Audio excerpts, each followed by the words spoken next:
Widespread cases of TB reported in the Gulf province. Locals call for an independent investigation into mine waste spill. And Australia provides 1.2 billion kina aid for PNG. This is National EMTV News with Hope Imaka. Good evening and thank you for joining us. This is Monday's news. Gulf province is running high with widespread cases of tuberculosis with an increase in the multi-drug resistant TB.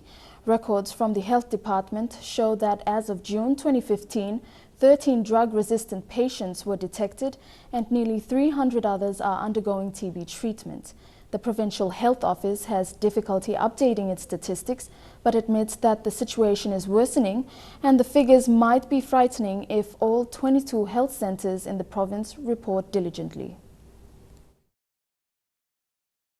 Gulf province is in the midst of a tuberculosis epidemic with an increase in multi-drug resistant TB cases. Confirmed cases of multi-drug resistant TB have increased from 9 to 13 in a space of 6 months. The recorded figures of 4 patients who visited the hospital for treatment, but the provincial health officers fear the figures would be worse if records from all health facilities in the province are updated monthly. In a month, we see about 10 patients, 10 to 20 patients. This hospital, every day we see TB patients. We have a lot of TB cases in the province, but we are not reporting the... Elvis Pairika, the provincial disease control officer, admits that the province has no proper records of TB patients and no provincial TB coordinator. So we have a problem here with staffing. Over the weekend, the hospital opened the state-of-the-art TB facility jointly funded by the provincial government and NGO Medicine Sans Frontiers. The new TB ward will now replace this old house which TB patients were currently living in. People staff now not on TB officers lab, only general nurses now, community health workers staff. But in the current structure, now people are I got one else, I got TB officers, so while you focus on TB, now reporting and all this program about working. The National Health Department has declared Gulf and surrounding provinces of Western and the National Capital District as the TB hotspots in the country. Of these provinces, Gulf has the most problems to address in the fight against TB. Lack of TB-trained nurses, capacity, transport, security and funding are some of the reasons that hindered the TB program. The cost of one TB or person who is sensitive to the TB drugs that we have today, the cost is basically minimal, just about 100. Something, maybe a little bit less, depending on where you get it. This is the best drug that we have today. If you play up with the drug, then you don't get it, and this drug-resistant form of TB come up, then it's like double or triple. Gulf Governor Avila Cavo sounded a warning to exploration companies in the province to support the provincial government in the fight.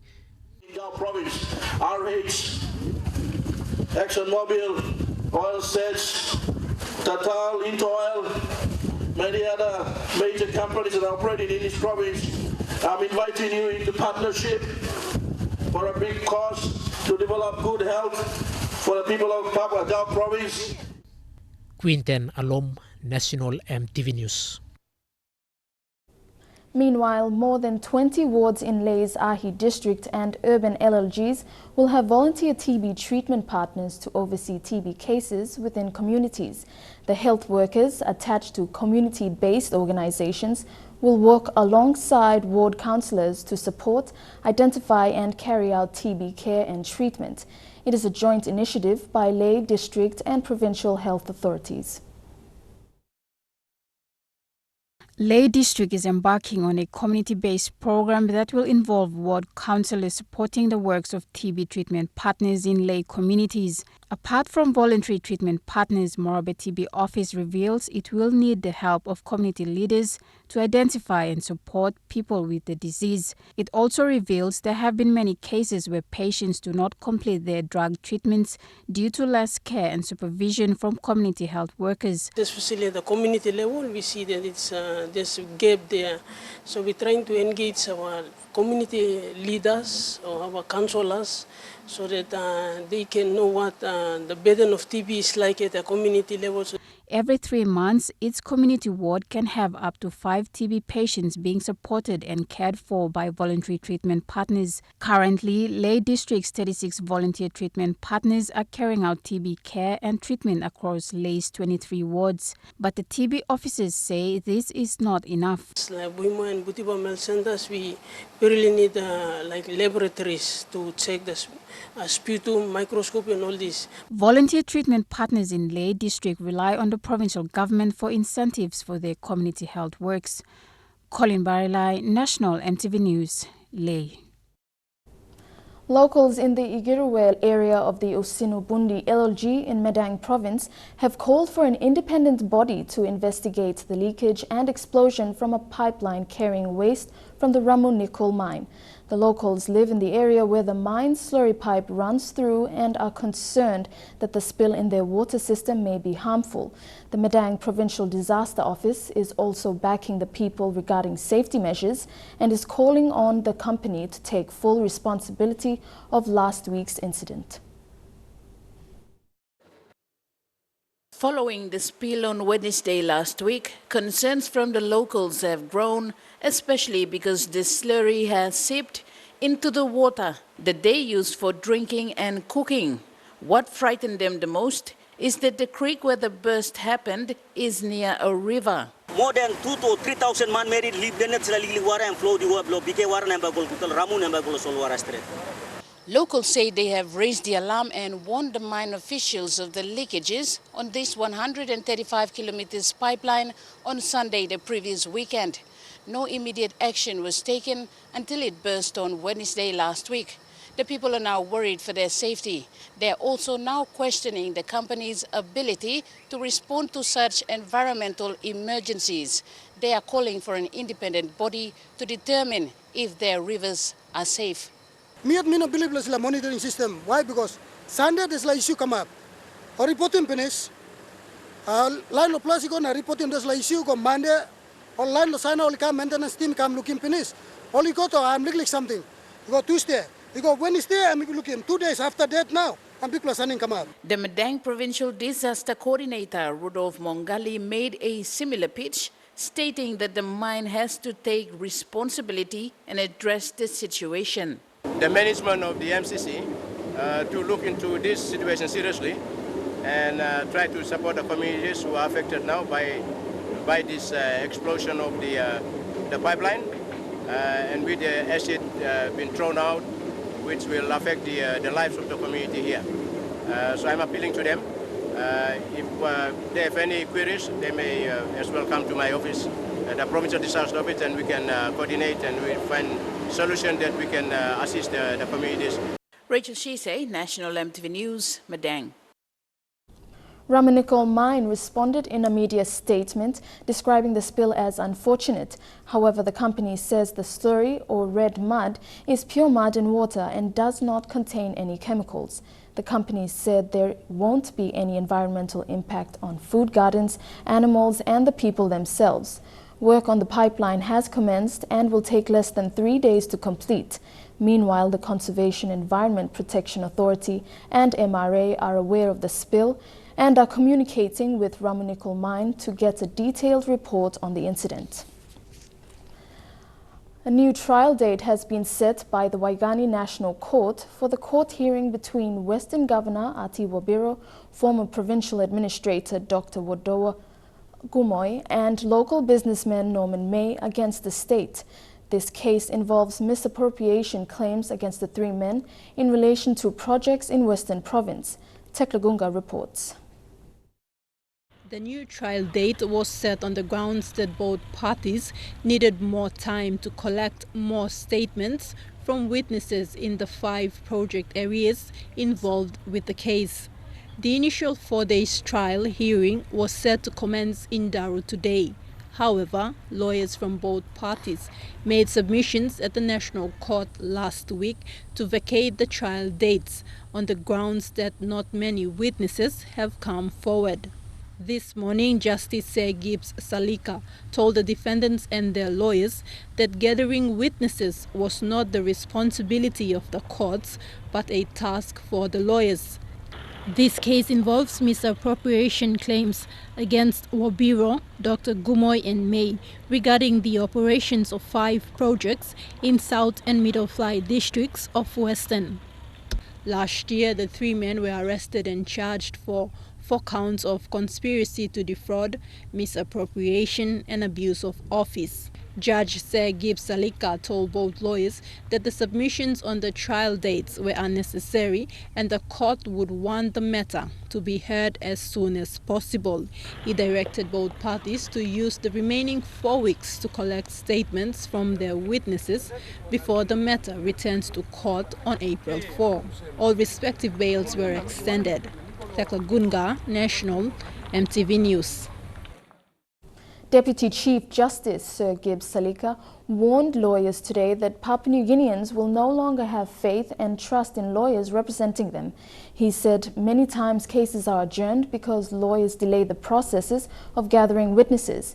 He made this statement after lawyers representing the state and Western Province Governor Ati Wabiro failed to gather witnesses for trial today. As usual, Sir Gibbs Salika's courtroom was full of high-profile individuals who appear for various charges, most of which involved fraud, forgery, conspiracy, money laundering and misappropriation of power. Justice Salika was concerned that many times when cases are adjourned, it messes the court's calendar and the judicial resources. He said many cases are simple, but lawyers still take up time to gather witnesses for trial. Meanwhile, 2 of those who appeared today in Justice Salika's courtroom are current members of parliament: Western Governor Ati Wabiro and Bogia MP John Hickey. The others are Travel Air owner Erimas Watoto, former Police Commissioner Jeffrey Vaki, and Western Province Acting Provincial Administrator Dr. Modowa Gumoy. All of them had appeared for mention on February 8, 2016, and their cases had been adjourned to today. However, the court again adjourned all these cases. Meanwhile, the court will decide John Hickey's trial come March 14. He was charged for 3 counts of official corruption, abuse of office and misappropriation. Vasinata Yama, National EMTV News. Among stories after the break, teachers in Simbu query TFF funds, combating gender-based violence and Australia's $1 billion Kina aid for PNG.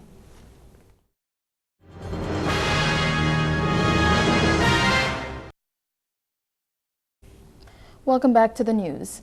Secondary and high schools in Simbu province have expressed concerns relating to issues associated with the government's TFF policy. These include components of TFF as well as insufficient funds to run boarding schools and time factor. The issues were made known during the principal and head teachers meeting in the province last Thursday. Michelle Amba with this report. This monthly meeting is where principals and head teachers of secondary and high schools meet with the Simbu provincial education officials to discuss issues affecting schools. Only 3 schools out of 20 high schools and secondary schools in Simbu province were not present during this meeting. The meeting was held at Kondomagaundo Memorial High School near Kundiawa. Almost all heads of schools said they were facing problems associated with the government's tuition fee-free policy. Principals also expressed concerns as to how the TFF money was divided into 3 components. Concerns were raised about the commodity and infrastructure component. Head teacher of Kondomagaundo said, basing on past experience, they have doubts as to whether or not the schools will receive the infrastructure component. But we have just received the 40%. The 60% is packed into the district. My biggest fear is this: we are not working well with the district, and we might not receive this revenue. And I'm running the school in administration, and this money is almost depleted now. So if I don't get this other 60%, I will have a big problem.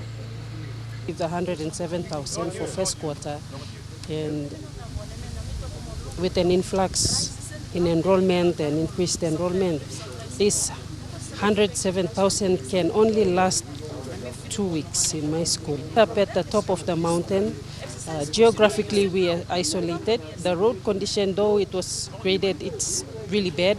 Principal of Simbu's largest boarding school, Keroagi Secondary School, Samuel Kono, said what was given as the first quarter is not sufficient to take the school through the semester. Still struggling. We paid some money, but not that much to keep us going, especially for our boarding schools. We were even, not asked to collect our project fees. And then the government fees also have come in late.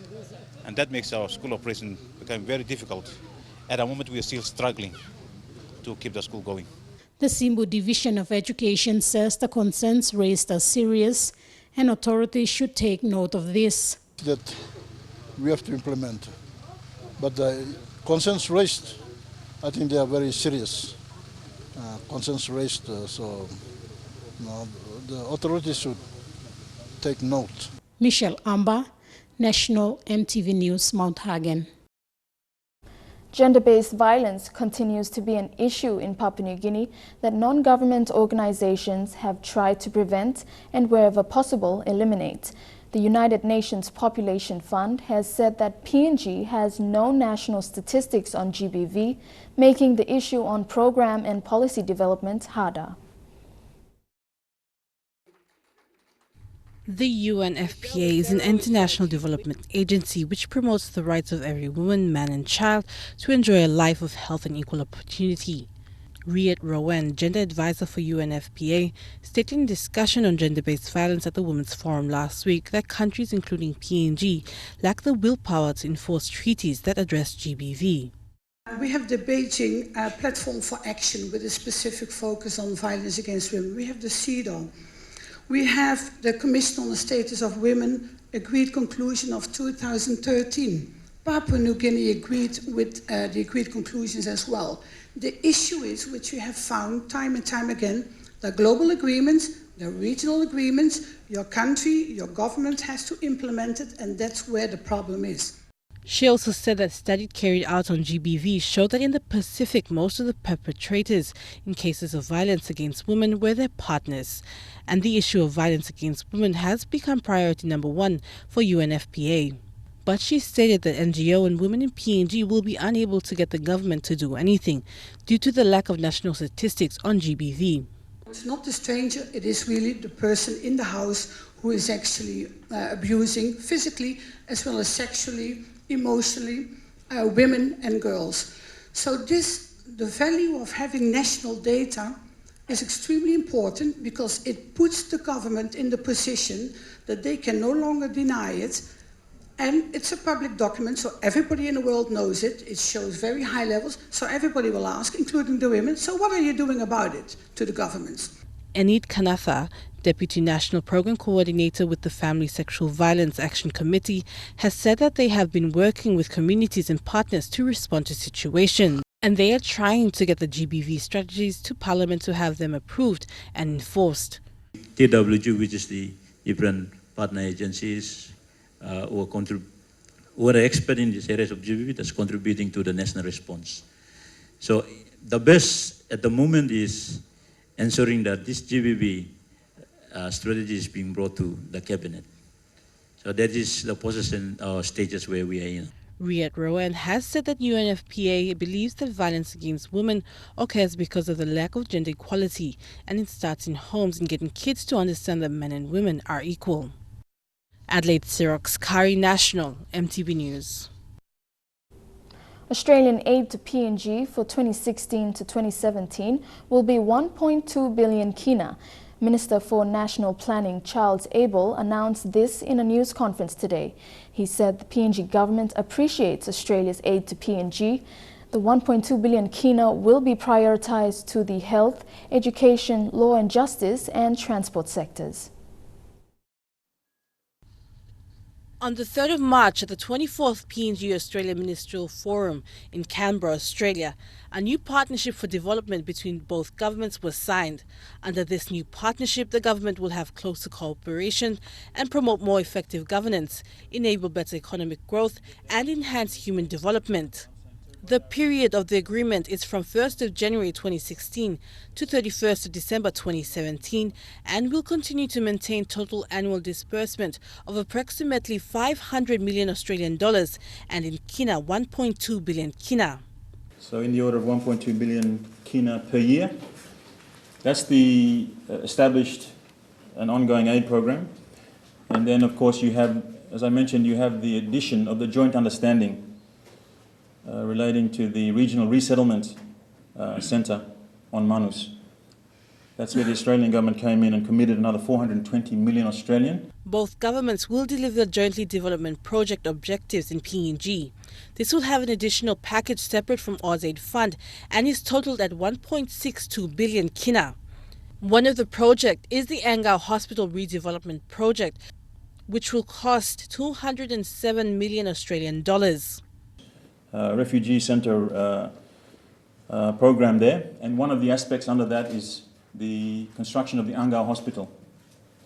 And of course we are meant to be funding that jointly, and I just requested that the Australian government, given the $200 million that they have committed for that project, considers in the first instance going ahead and constructing the Angau Hospital in full. Others include Manning to Ramu Highway, Waigani Magisterial Court Complex, UPNG Rehabilitation Project and AFP Police Assistance to Royal PNG Constabulary.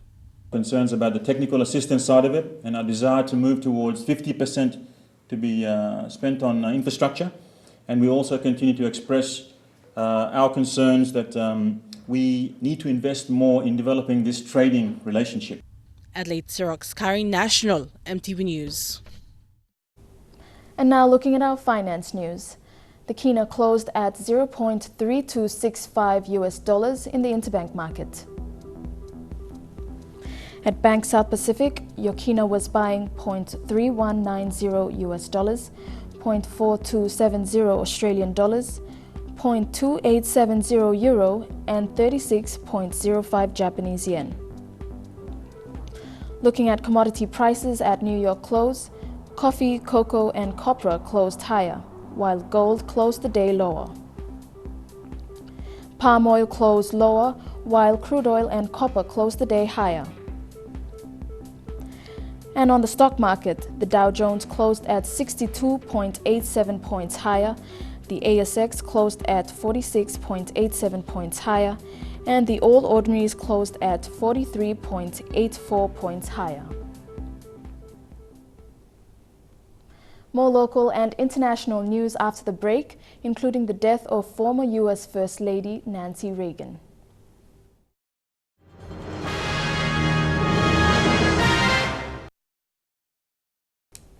Welcome back to the news. The Independent Consumer and Competition Commission has warned fuel retailers to comply with the Price Regulation Act of not overcharging customers. Retailers must ensure prices do not exceed the approved maximum prices. The Independent Consumer and Competition Commission has warned retailers to ensure this compliance with a set of approved maximum fuel prices. As of tomorrow, officers will conduct inspections at all service stations, starting in Port Moresby, as part of its enforcement and compliance to ensure prices at which petroleum products are sold do not exceed the approved prices. No fuel pump operator will charge above the indicative retail price, and retailers displaying prices of 1 decimal place are urged to round prices down to ensure prices are within allowable indicative retail prices. Consumers have been advised to report any instances where retailers are overcharging through ICCC's Consumer Protection Division on telephone number 325-2144. Meanwhile, Commissioner Paulus Ein in a media statement announced that retail fuel prices for this month were based on import parity prices. Petrol prices have decreased while diesel and kerosene have increased, attributed to cost of crude oil and increased demand in the Asia-Pacific region. Fabian Hakelitz, National EMTV News. Moitaka Ridge community at 9 Mile area outside of Port Moresby received 2 trucks from their local MP. Purchased with DSIP funds, Moresby Northeast MP Labi Amayu said this will ease transport problems in the area. The Kikiroks, Goroka and Simbu community of Moitaka Ridge at 9 Mile outside of Port Moresby welcomed the envoy led by local MP Labi Amayu with traditional songs. These newly purchased trucks will ease transport problem for people living along the Moitaka Ridge. Moitaka Ridge Community Chairman Dixon Kabuso on behalf of the Goroka Kikiroks community thanked their local MP for recognizing their needs.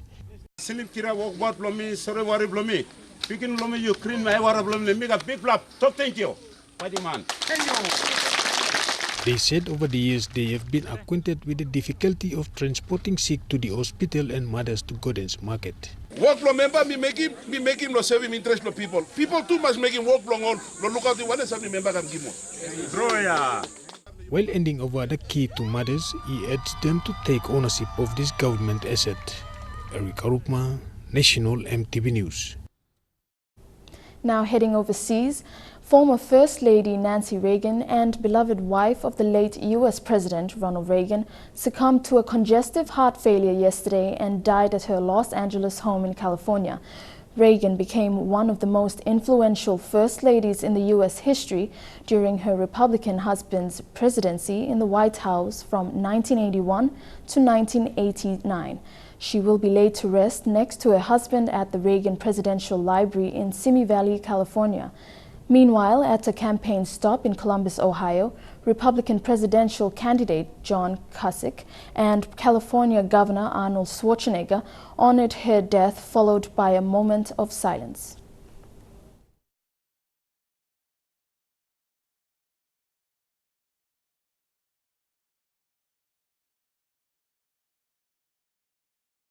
She was one of the greatest First Ladies, an extraordinary human being, and such a wonderful partner to her husband, to President Reagan, who was without any doubt one of the greatest presidents in the history of the United States. And I know she will join him now in heaven, and this love affair between the two of them will start all over again. 2 years on, families of the passengers and crew of the missing Malaysian Airlines flight MH370 gathered to celebrate the lives of their loved ones. After debris was found recently off the African coast, sparking new hope, they also took this time to urge officials to extend the search for the missing jet, which is scheduled to be called off in June this year. Gathering at a small memorial event in Kuala Lumpur ahead of the 2-year anniversary of the plane's disappearance, the family said the search must continue beyond a June deadline as new hope emerged last week of resolving the aviation mystery. Debris recently found off the African coast rekindled hope for many, prompting relatives like Grace Nathan to demand investigators to go back over mistakes made earlier on. Although we're still waiting to find out whether the debris is in fact from MH370, if it is, even if it isn't, it just goes to show that they should just keep searching. Australia said in August that initial drift models of where debris from the jet might first wash up had incorrectly identified Indonesia as the most likely location. A meeting set for June between Australia, Malaysia and China will determine whether to extend the search.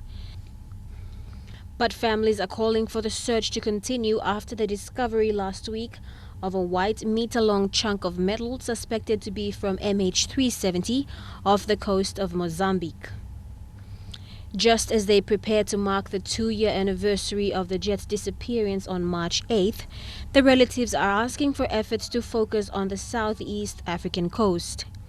Voice 370, a support group for the MH370 next of kin, said last week in a statement that the claims of funds drying up was unacceptable as a reason for ending the investigation, which they say could benefit the broader industry and increase safety.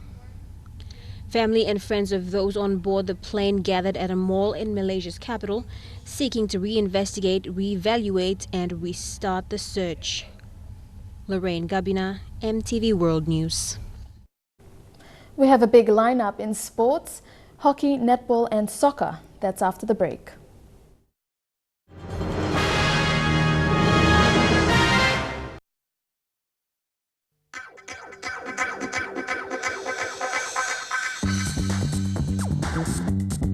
Chukai Sports.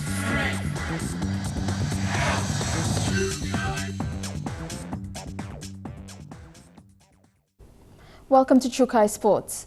The Port Moresby Hockey Association was introduced to the turf over the weekend with the first of its events, the Super Nines, held at the Sir John Guy Stadium. 9 teams have registered for the 2-week competition. Port Moresby Hockey had their first run on the turf since the opening of the venue during the 2015 Pacific Games, an exciting event marking a milestone for the sport, which has long existed in the nation's capital. The facility is pretty good. We're very glad that we're able to have use of this facility. This is a world-class facility, and this will promote the code and bring the code to a higher level. With the turf now available to the association, there are plans to introduce several other competitions in the coming months with the aspiration to develop a junior development program. We're working on, we've developed a management and development strategy, and that will work on 2 things. One is to provide a very good or exciting fixture program for 2016, and also to grow management and development capacity. We're also looking at developing a Minky program, which is a hockey for kids, and we'd like to roll that out by mid this year. However, their main objective for the year is to develop a management strategy plan which will facilitate for an eventful fixture program and address the development aspect of the game. The Super Nines format is only the first of many events to be played on the turf in Port Moresby. The association has plans to introduce a full season of hockey in the next few weeks. Lorraine Genia, National MTV Sports. Victoria Fury, the state champions from Melbourne, Australia, has defeated Singapore in the second day of the Tri-Nations Netball Series. After going down to PNG on Saturday, Singapore was again overpowered by the Australian team. The 2015 Victorian State champions from Melbourne, Victoria Fury, were too fast and fury against the Singapore side with fast ball passes that led to halftime score 35 points to 15. Singapore, after going down 53-39 against PNG Peppers, it was a tight game up against the Australian premiers. Furies leading 48 points to 24 in the third quarter. It was a good challenge for the 2 teams with their height advantages and quick moves. Furies won the competition 61 points to 31. Mai Koime, National MTV Sports. Netball PNG Board and WaterAid PNG hosted a breakfast at the Crown Plaza Hotel this morning to celebrate International Women's Day. The breakfast included the launch of the WaterAid Sports for Development program and the partnership with Netball PNG. Mai Koime reports. A total of 20 corporate companies attended this morning's event. The highlight was the launch of the Sports Development Program and the partnership with WaterAid PNG. Linda Babao O'Neill, the patron of PNG Netball, said the program will empower women and girls through capacity building of sports organization and the promotion of sports development. The program itself is to build capacity for sporting organizations with regard to development and participation and health, particularly in providing good hygiene, supported by access to clean clean water and improved sanitation. The program is basically to empower women and girls. Netball PNG is the largest women's sports organization in PNG with over 20,000 members. The program with WaterAid PNG is expected to have far-reaching effects, particularly for women and girls in rural areas. It will also enhance Netball PNG's social development program and provides for an extremely mutual beneficial partnership. Mike Koime, National, MTV Sports. To football, PKA Rapatona claimed their first victory in the Telecom NSL final stage with a narrow 1-0 victory over Walgreens Morbe United in Port Moresby. But the major talking point was the match at the Sir Ignatius Kilage Stadium in Lae between Hekari United and Lae City Dwellers. Both sides had been expected to draw a capacity audience, and they did just that. The match, showcasing the epitome of talent in the NSL, as easily 15 members of the PNG national team had taken the pitch respectively for their teams. In Port Moresby, Rapatona secured a much-needed victory over Walgreens Morbe United, with the sole goal of the match coming from PKA defender Philip Stephen. This Wednesday will see Rapatona travel to Lae for the first time as they meet Lae City Dwellers. It will be a difficult match as they had a 5-goal deficit against the champions, and playing against a vocal home crowd will be a big test for Rapatona. Hekari returns to Port Moresby and meet Walgreens Morbe United, whom they previously defeated by 2-1, and will be expected to close off that match with a win. Current standings in the NSL see Lae City on top with 10 points, equal with Hekari, but with a better goal difference, while Rapatona are in 3rd place and Walgreens at the bottom of the top 4. Jeremy Moggy, National, MTV Sports. Trukai Sports continues with game fishing, snooker, taekwondo and softball. Stay tuned. Trukai Sports. Welcome back to Trukai Sports. The 41st National Game Fishing Titles has been set for the 19th to the 28th of March in Rabaul, East New Britain. Over 20 boats have registered, with the majority of anglers to come from Port Moresby and Lae.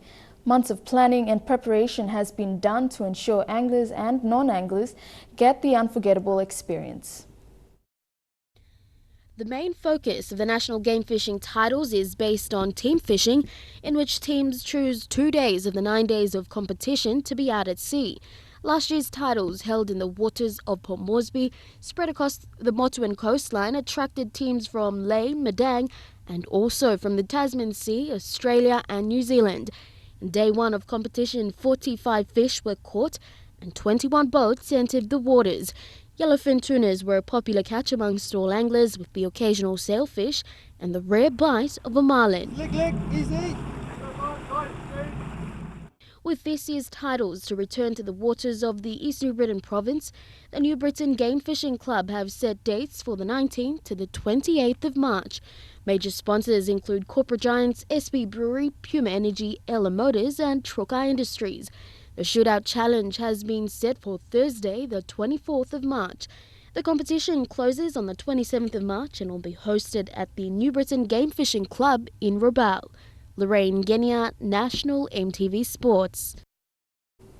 The inaugural Premier Grade of the 2016 Pacific MMI Port Moresby Corporate Competition will officially cue off this evening. Port Moresby Billiards and Snooker Association President John Chan confirmed 4 teams to participate in the first ever Premier Grade competition.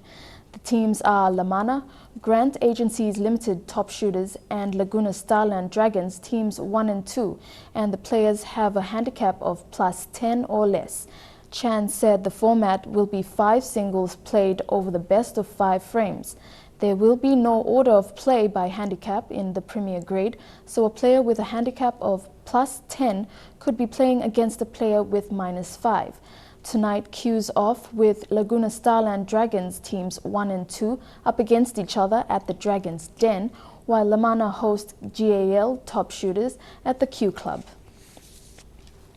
Taekwondo associations in NCD will host their first trials for the 2016 PNG Games on the 27th and 28th of March. To be held at the Murray Barracks Leisure Centre, 3 trials will determine a train-on squad for Team NCD. A selection committee has been appointed for a fair selection. The selectors are Tournament Director Jamuga Stone, NCD coach Sam Ware, Senior Instructor Colin Cockin, University Clubs Jeff Robbie, NCDC Sports Office and Jack Vaburi from Motokotabu's Taekwondo Association. The selectors will be meeting to organize the first trials later this week and to map out the criteria for selection of the train-on squad. NCD coach Sam Wara is confident that NCD will select a tough Taekwondo team for the PNG Games. Taekwondo clubs in Port Moresby are encouraged to take part in the trials, and Gulf Taekwondo and Central Taekwondo have also been invited to participate in the event. Jeremy Moggy, National, EMTV Sports. United Sisters have secured the lead after defeating Stingers in the Port Moresby women's softball competition. Match 4 of the competition now sees United Sisters topping the ladder with 28 points. United Sisters have proved their worth winning over the weekend after defeating Stingers 11-4. Stingers took the batting box first, but registered only 1 run through Charlene Aramas.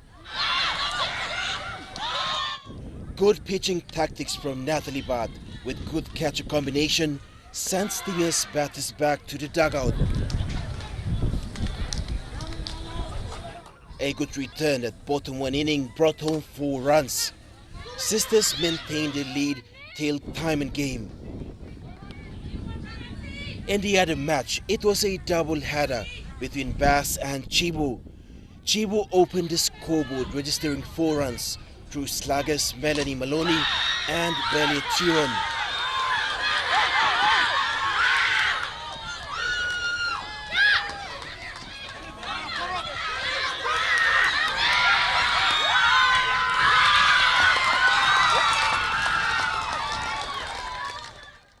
But Bass, energized from the fielding, retaliated with more runs, thrashing Chibu with a final score of 18-15.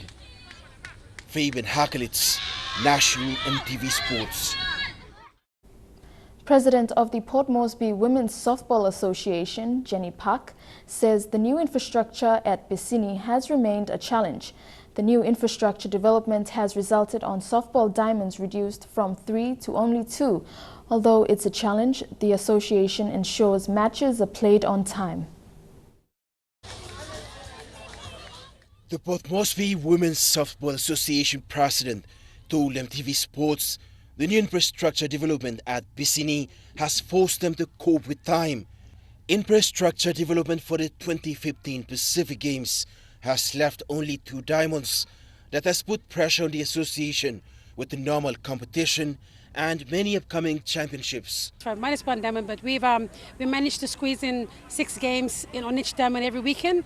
With the double headers coming about, we can squeeze up to 8 games. So we start as early as 8 o'clock and finish about 4:30 in the afternoon for the last game. So we're coping. Anyway, we can't do much. You know, what we're given is what we've got here. The match update. This is round 2, game 4. We actually intend to complete the competition by the 23rd of April. We have double headers running through from this weekend all the way until before the Easter weekend. We break off for the championships and then we're back again. So hoping to get the finals in the second week of April if there's no rain and the games go as progress. The Port Moresby Women's Softball Association is also preparing 2 teams for the upcoming National Championship hosted by NCD this month. Okay, currently we're trying to get about two teams for the national championships. Hoping to get 3 if the federation allows us to do so, because we've got a lot of skillful players in the competition. So for now, as it is now, we've confirmed for 2 teams to participate in the championships. The team is going to be the Pacific MMI Pom Women's, Team Gold and Team Black. Pacific MMI Insurance is the sponsor, is a co-sponsor for the competition. Meanwhile, match officials, speaking of Canberra, have called on the PNG Sports Foundation to ensure it delivers its promises by ensuring the infrastructure are fully completed. Fabian Hakelitz, National EMTV Sports. That ends True Kai Sports. The weather details when we come back.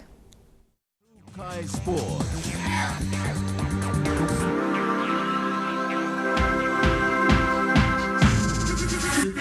True Kai Sports.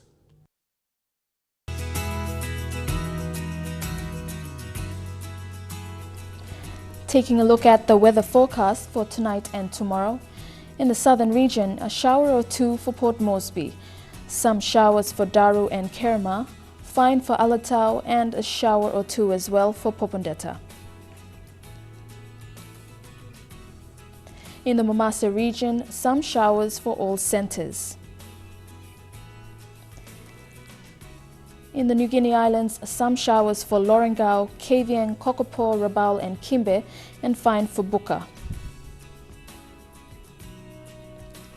And in the Highlands region, some showers for all centres. Now recapping our top stories for tonight.